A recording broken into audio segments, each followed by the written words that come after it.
Tapi kalau kita bicara syar'i, yang harus kita sembelih itu kambing yang baik dan bagus, dalam konteks tidak sakit. Yang kedua, stres itu apakah sakit? Iya, cuma dia tidak kelihatan fisiknya, tetapi kambingnya stres. Di saat kambing stres, tindang sembelih, kira-kira bagaimana? Kedua, dia dalam keadaan stres itu pasti berat badannya kurus. Padahal manfaatnya apa? Yang diambil manfaatnya apa? Daging. Di saat jenengan beli dalam konteks jogrok besar, sumurnya ada tapi dipegang kurus karena bulunya tebal, apakah nggak kasihan? Dalam konteks belinya mahal-mahal tapi kemanfaatannya sedikit karena kambingnya, karena dagingnya kurus, dagingnya sedikit. Ya, jadi boleh beli di jalan, tapi jenengan harus benar-benar tahu posisi kambing itu dari petani atau dia dari bakul ketemu bakul, baru nanti ke jalan lagi. Jadi dia stresnya tinggi. Di saat stresnya tinggi jenengan sembelih, ya kasihan ya. Padahal kita pengen yang terbaik, karena korban itu bukan dalam konteksnya bukan untuk masyarakat, tapi kita korbankan untuk Tuhan kita. Jadi yang terbaik. Makanya kalau kita bicara terbaik, kita harus tahu silsilahnya kambingnya dari mana, terus dia nyaman nggak di jalan, sehat nggak, stres nggak. Ya, jangan hanya melihat kambing dalam konteks habis dimandiin bersih, jangan gitu aja. Ya, tapi dia stres. Ya, nanti jadi gini, saya kasih sedikit ya pengalaman saya. Dari masjid biasanya dia dari ini panitia kurban jenengan kirim, jenengan bentuk 100 kupon. Pertanyaannya, apakah jenengan pernah berpikir 100 kupon itu harus berapa kambing dan domba? Kalau jenengan tidak tahu beratnya satu ekornya, ya enggak? Makanya kita harus tahu posisi kambing itu gemuk apa enggak, biar tahu 100 kupon itu benar-benar katalah dari awalnya kita bicara 1 kupon itu 1 kilo, tapi ternyata kambingnya kurus, dia nggak dapat 1 kilo.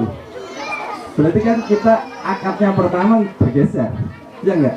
Caranya biar tidak bergeser harus tahu kambing yang baik dan gemuk dan tidak stres. Nanti kalau ditimbang ketemu, oh berat hidupnya segini, nanti karkasnya dapatnya segini. Tahu nanti kita berarti kalau 100 ekor atau 50 ekor berarti nanti satu kupon kita dapat segini kilo, 1 kilo atau setengah kilo, tahu gitu. Syaratnya harus tahu kambingnya ya gemuk apa enggak, biar tahu karkasnya nanti jatuhnya berapa persen. Biasanya standar karkas itu dari berat hidup itu 55%. Kalau dia tidak muncul, dikurangi kepala, bulu sama kaki tidak muncul 55%, berarti dia tidak gemuk atau kurus ya.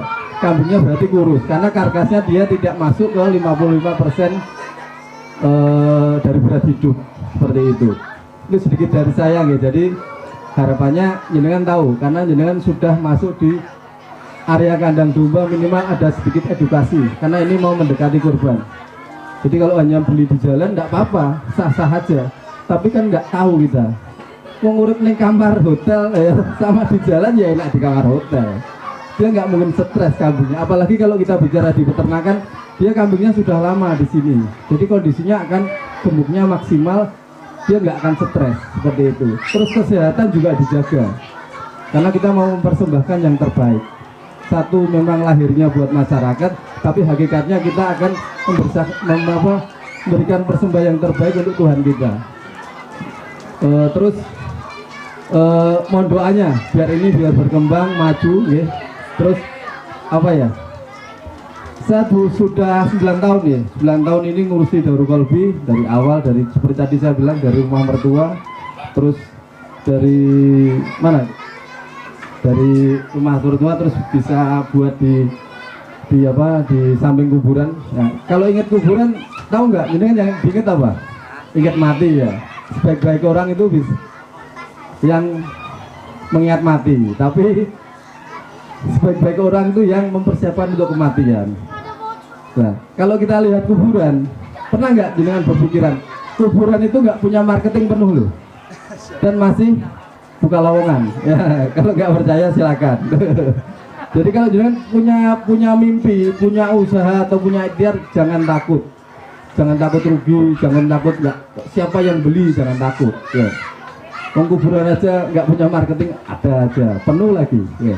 Rumah sakit itu diem aja, tapi ada yang datang orang sakit ya. Tempel ban ini nggak pernah muter-muter ya, tahu-tahu ada rezeki, karena rezeki itu sifatnya kayak lagunya anak-anak, cicak-cicak di dinding, kerjanya diam-diam merayap ya. Yang penting kita ikhtiar. Jadi ikhtiar itu nggak harus kerja ya, tapi bergerak. Yang penting jenengan bergerak aja, nanti nggak ketemu rezeki. Tapi karena rezeki itu sifatnya dijamin, makanya datang seekor nyamuk. Rezeki itu datang, rezeki itu mendatangi. Seperti maut, maut itu mendatangi. Jadi kalau yang pengen punya usaha, nggak usah takut ya. Seperti kita ini ya, asal gawe kandang ya. Tapi ya berikhtiar, belajar ilmunya peternakan ya. Harapannya bisa tahu kambing sakit, kita mengantisipasinya seperti apa. Terus harapannya jenengan selalu ingat sama Tuhan jenengan ya, karena kita itu seperti lampu ya. Lampu itu kalau nggak diceteke nggak hidup ya. Sama kita kalau nggak dihidupkan nggak hidup, kalau kita nggak diperdudukkan nggak bisa duduk ya. Kalau kita nggak diperjalankan nggak bisa jalan ya. Karena orang stroke itu ya, orang stroke nggak bisa jalan, nggak bisa duduk ya. Kan kita juga nggak tahu tuh cara apa namanya, cara menggerakkan jantung kita seperti apa nggak tahu, cara main rambut gitu nggak tahu ya. Karena kita memang dihidupkan, bukan bisa hidup sendiri, nggak dihidupkan. Berarti ada yang ngurusi tubuh kita ya. Siapa yang ngurusi? Yang menciptakan kita ya. Ibarat petani itu nanam lombok, siapa yang ngurusi? Ya petani. Sama kita itu ada yang menghidupkan, yang ngurusi kita siapa? Jantung kita berdetak, paru-paru berdetak, yang menciptakan kita. Makanya CCTV terindah dalam hidup kita setelah nanti kita di akhirat adalah CCTV di saat kita sujud. Makanya perbanyak sujud, karena itu simbol kita bahwa kita itu hamba ya. Makanya kalau masih jadi hamba, banyakin sujud ya, karena CCTV terindah itu nggak pas ngerasani lo ya. Nanti pas yang akhirat ini pas ngerasa, aduh ngerasani ya. CCTV terindah itu pas sujud, makanya banyakin sujud ya.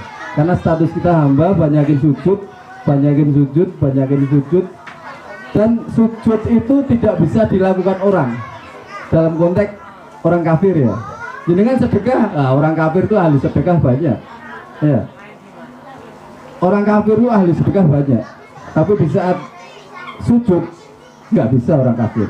Apalagi sujudnya waktu tahajud, wah orang Islam kadang-kadang raiso ya. Makanya banyakin sujud di saat yang orang lain tidak bisa sujud ya. Ya. Banyakin sujud yang orang lain jarang-jarang sujud melakukannya. Orang lain tidur jenengan sujud ya. Kan keren itu. Jadi nanti jenengan waktu di akhirat itu dua sisi TV terindah. Lihat di sisi TV ada turu kabeh, jenengan sujud sendiri. Itu keren sekali ya.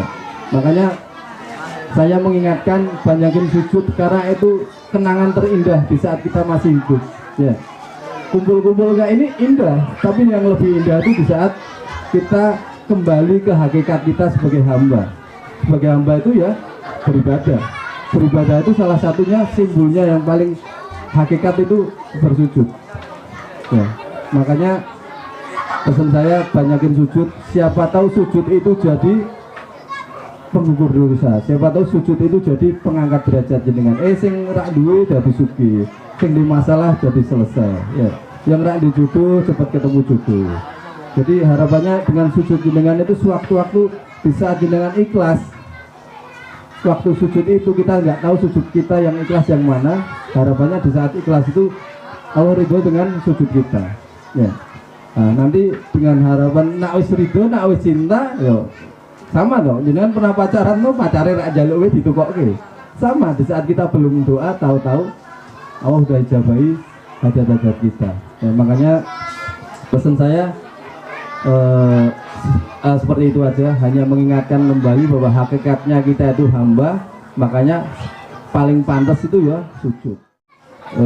Terima kasih, semoga perjalanan pulangnya lancar, selamat sampai tujuan. Kalau ingat kita di jalan disapa ya, kalau masih ingat ya. Monggo kalau kapan-kapan mau kesini lagi silahkan ya. Pesan saya kalau korban besok tolong dilarsi ya. ya dilarisi kambing dombanya ya, seperti itu ya. Terima kasih, mohon maaf kalau banyak hal yang tidak berkenan ya. Terus juga terima kasih atas kedatangannya, silaturahimnya, sedekahnya. Saya yakin Allah yang maha melihat, Allah yang maha membalas, pasti akan dilihat kejadian siang hari ini dan dibalas berkali lipat ya. Semoga dibalas lebih banyak dan lebih berkah. Terutama ini ya, tukang sulapi mau marek ngekek ya. Ternyata hidup itu kayak gitu simple. Jadi kita duwe utang ya, duwe masalah tapi saya guyu. Ya, berarti apa? Itu simbol rahmat Gusti Allah sangat luas sekali. Ya. Jadi enak kita hidup di tukang sulap ya. Tapi nara itu tanggapan mumet ya. Jadi seperti itu simple hidup. Kalau kita mau lihat rahmat Gusti Allah itu wong diutang akeh tapi iso guyu, itu ada karena ada rahmat. Ya. Seperti itu. Nanti kalau isi mumet ya, isi diutang mumet ning kuburan wae. Ya. Kuburan itu orang mati pengen apa? Pengen dihidupkan kembali untuk beribadah. Lah kita sing urip kok malah pengen bunuh diri loh. Ya, aneh ya. Tapi nggak apa-apa karena itu hidup kayak gitu. Terima kasih. Semoga perjalanannya lancar, selamat sampai tujuan. Salam buat saudara-saudara keragilan yang belum bisa datang ke sini. Dari saya ucapin terima kasih atas semua bantuannya untuk kegiatan siang hari ini. Terima kasih. Assalamualaikum warahmatullahi wabarakatuh.